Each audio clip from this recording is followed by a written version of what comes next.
La otra pregunta, ¿no? Y bueno, continuamos con la siguiente pregunta. So we continue with the next question. So based in your whole experience and all your work around the world, what is the best diet or best lifestyle to reverse diabetes, Dr. Brenda Davis?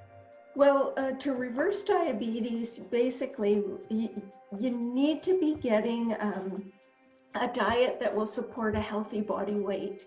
Because diabetes, the drivers of diabetes are, in my view, 4 things.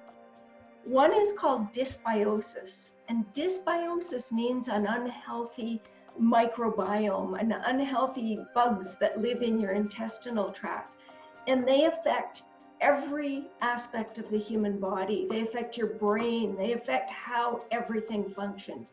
What makes a healthy gut microbiome is a healthy diet, because what we eat is what they eat.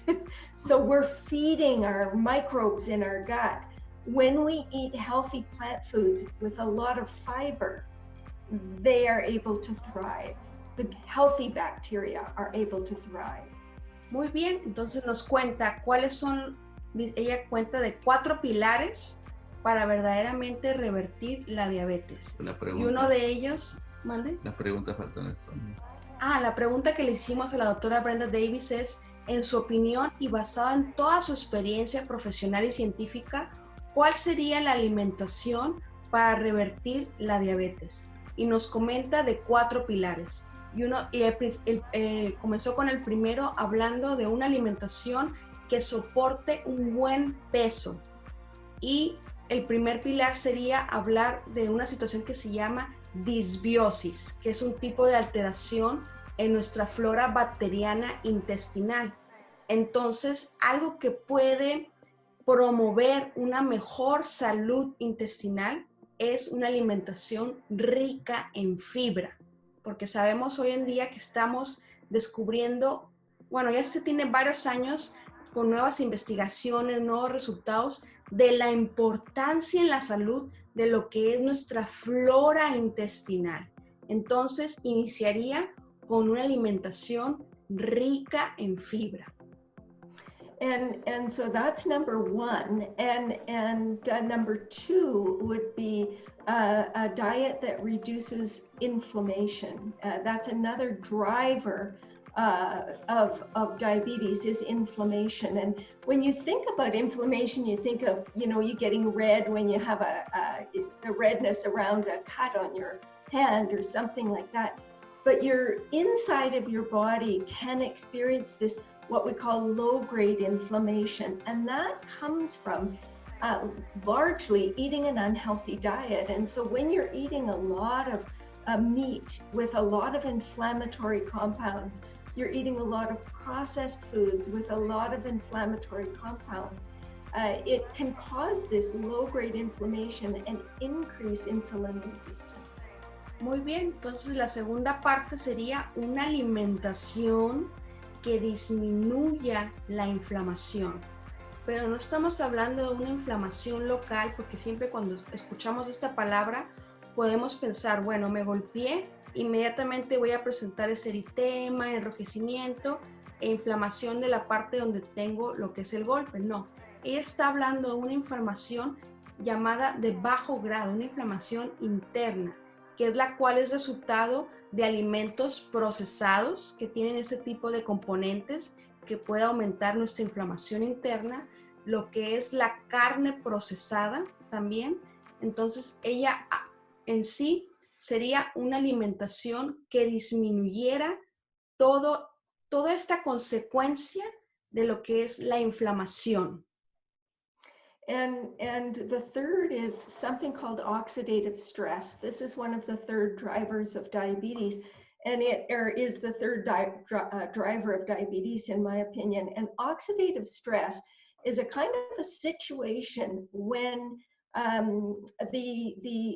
most people have heard of antioxidants, and antioxidants are these things that stop free radical reactions. And this is getting complicated, but free radical reactions are when you have these molecules that come into the body and try to steal an electron from another molecule.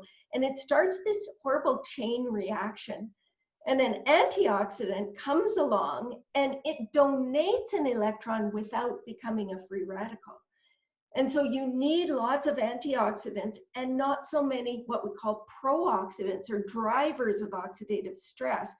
And so a plant-based diet has a lot of antioxidants and not so many pro-oxidants, whereas the processed foods and animal products are very high in pro-oxidants. Muy bien, entonces continuando después de lo que es la alimentación que disminuye la inflamación, por consecuencia disminuiría lo que es la resistencia a la insulina, ahora seguimos con un tercer parámetro que es la oxidación o el estrés oxidativo dentro de nuestro cuerpo. Y bueno, esa palabra del estrés oxidativo nos va a venir en la mente lo que es la palabra antioxidantes, que son esos compuestos que encontramos en la alimentación que vienen a ser parte de lo que es la reacción celular, de empezar a donar los electrones y los radicales libres a combatir estas reacciones. Entonces, en lugar de nosotros obtener esos prooxidantes de estrés celular, como son las carnes procesadas o los alimentos procesados, necesitamos más antioxidantes. Recordemos, fuera de explicar lo que es un método bioquímico o una reacción bioquímica, pensemos como el oxidante, como ese nivel de estrés en nuestro cuerpo, que son todo tipo de reacciones que continuamente siguen pasando. Entonces, ¿cómo prevenir ese estrés? Pues tener una alimentación rica en antioxidantes, por lo cual es una alimentación fuerte en plantas y verduras y frutas. And thank you. And the fourth may be the most important. And this is something that many people have never heard of. It's called lipotoxicity. And what lipotoxicity is when your body stores fat in places where fat was really not meant to be stored. I'll let you say that first. Muy bien. Entonces, por último, y qué bueno que nos menciona, que es muchas veces, si nos están escuchando nutriólogos, médicos o diferentes personas profesionales de la salud, que es el término lipotoxicidad, que es cuando existe un depósito de tejido graso en diferentes partes del cuerpo que no debería de existir. And so with lipotoxicity, what happens when you're overeating is your body shuttles the extra calories into your adipose tissue, your fat stores. And sometimes your body can't do that fast enough to deal with all the excess calories. And so some of those excess fats go into your liver and your pancreas and your heart tissue and your muscle tissue. And when those tissues store excess fats, it causes insulin resistance. And this is especially important in your liver. When your liver has excess fat, it becomes very insulin resistant. In your pancreas storing fat means you destroy beta cells, which are the cells that make insulin. So this is very serious. We do not want to be dealing with huge excesses of calories.